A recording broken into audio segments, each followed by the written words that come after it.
Let's begin by seeing exactly how pipelining has broken our program. So here's our pipeline diagram showing different clock cycles, and in specific clock cycles showing which instructions are in which pipeline stages. So first of all, let's look at clock cycle 5. So in clock cycle 5 is where the add instruction writes the value of R1 into the register file. Now up to that point, the register file has the old value of R1. Well, if you look back at clock cycle 3, that's the cycle in which the not instruction has read R1. So it has read the old value of R1 because the new value is not updated until 2 clock cycles later. Also in clock cycle 4, we see that the AND instruction again has read the old value of R1. Our intention in writing this program is for both of those instructions to read the updated value that was produced by the ADD instruction, but that didn't happen. And also in clock cycle 5, so it's not until the end of clock cycle 5 that the new value of R1 gets clocked into those flip-flops.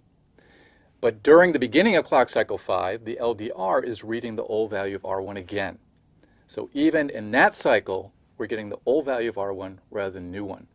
Now what about the last add instruction?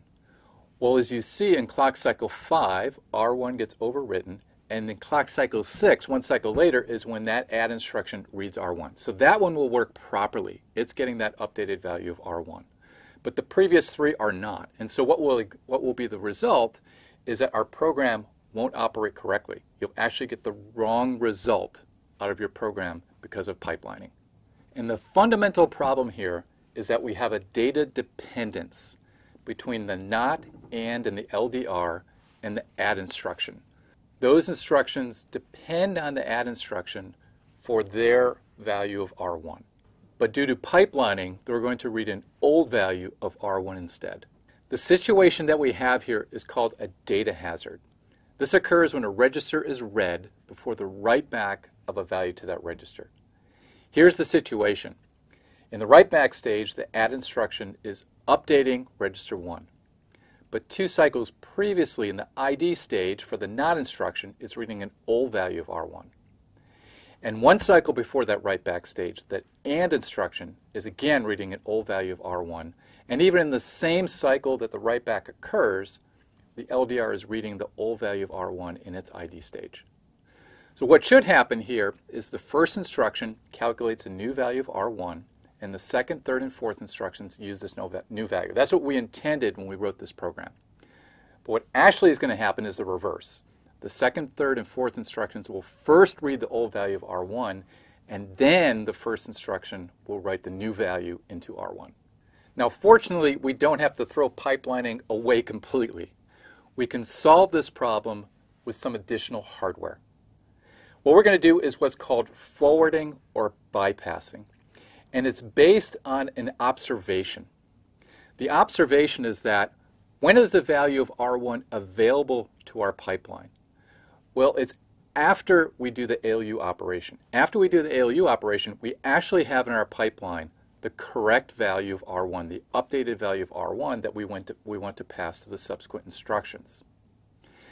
So what we can do is right after the ALU stage, at the beginning of the MEM stage, when we have that updated value of R1, we can forward it or bypass it to subsequent instructions, in this case to the not instruction. So we can pass that value in clock cycle 4 to the not instruction that's about to do the ALU operation.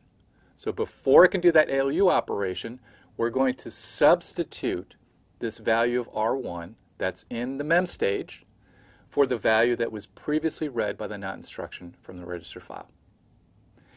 In the same way, in clock cycle 5, we can forward the value that we're about to write to the register file for the add instruction. We can forward that to the AND instruction. In this case, the AND has R1 as the second source operand, so we can forward that to the bottom ALU input.